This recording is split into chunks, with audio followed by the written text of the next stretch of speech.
Now to the West African country of Ghana, where activists are fighting to reduce the cost of an essential item, sanitary pads. Ghana has some of the most expensive women's hygiene products in Africa, and the cost is causing period poverty, with girls missing out on school during menstruation. DW's Isaac Kaledzi reports. There should be a girl sitting on this seat in class, but she's not at school today because she's got her period. Rashida Hanebe knows exactly what that's like. She often misses lessons during her periods too.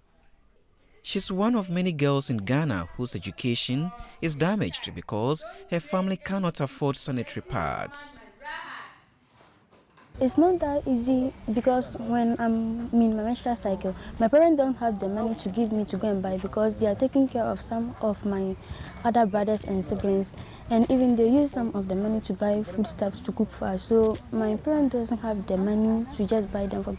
Because of that, sometimes I don't even come to school. A recent report by United Nations Children's Fund, UNICEF, showed that nearly all girls living in rural communities in Ghana miss 20% of their schooling because of this period poverty. They know what they are missing. It pains me. Like maybe I'll outside myself from school and my colleagues will sit in the classroom and learn, and I'm not there. If I come and ask them, what they have is what they will give it me. Maybe sometimes some of them will even teach me maybe wrong or correct, and I don't know. So I have to take it like that. Local activists have formed Girls Club to talk about periods and show them reusable pads. They give these pads to the girls for free. We felt this was a great relief because if they can be able to use this reusable pad for 3 years, then that means that the monthly buying of sanitary pad will be reduced. A pack of disposable sanitary pads costs at least €2. For many families, that's a whole day's minimum wage. Most of the price is taxes. The NGO Action Aid Ghana has been leading the push to persuade the government to cut those taxes. Menstruation should not be something that keeps a girl out of school. And so government, as a matter of agency, need to really reconsider the tax imposed on sanitary products and reduce this tax so that the rural girl can be able to afford the sanitary pad to keep them in school and towards realization of the SDG Goal 4. That SDG Goal 4 is a government aim to provide inclusive education for boys and girls. But the taxes remain because pads are imported and ministers won't make an exception. Hanebe hopes the reusable pad she got from the Girls Club means the taxes will no longer endanger her plan. I want to become a teacher or a nurse, and to come to school always will help me to achieve that dream. And I want to also come to school always to learn hard and always have a great position in the class. She and her friend go home equipped to bypass the taxes, prepared to pursue their education every day of the month. And for more on this important issue, I'm very pleased to welcome Afua Ansre, Senior Gender Specialist with UN Women West Africa, joining us today from the Ghanaian capital, Accra. To start us off, can you tell us more about why these products are so expensive in Ghana? Okay, thank you for having me on your program. I think it has to do with how the pads are categorized and imported to Ghana.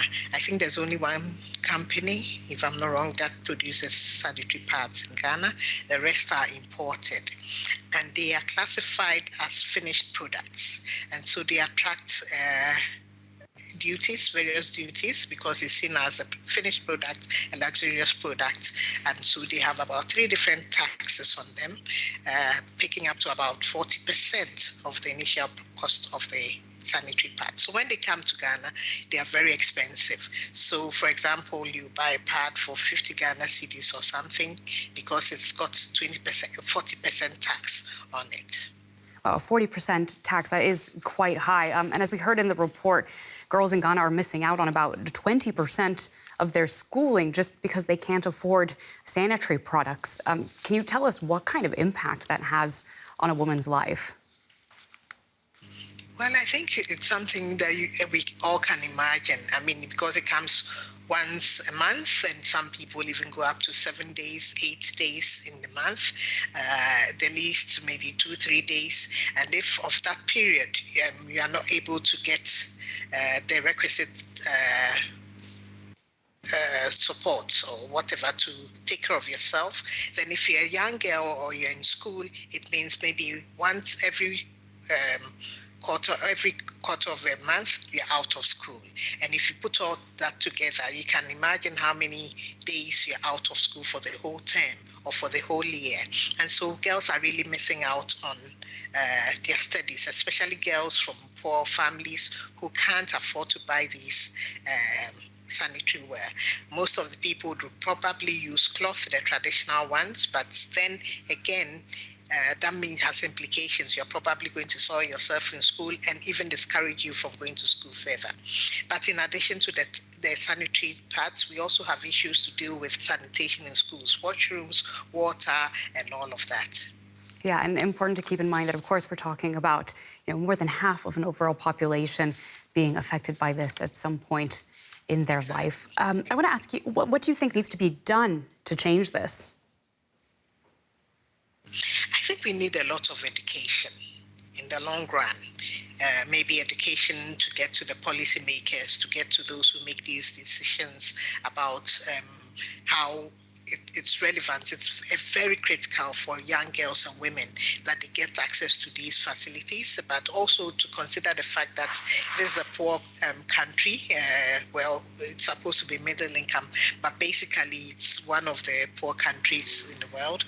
And if you need to work on education, it's going to take some time, but it's critical for them to listen to this particular issue that affects the lives of women and girls and to deal with it adequately.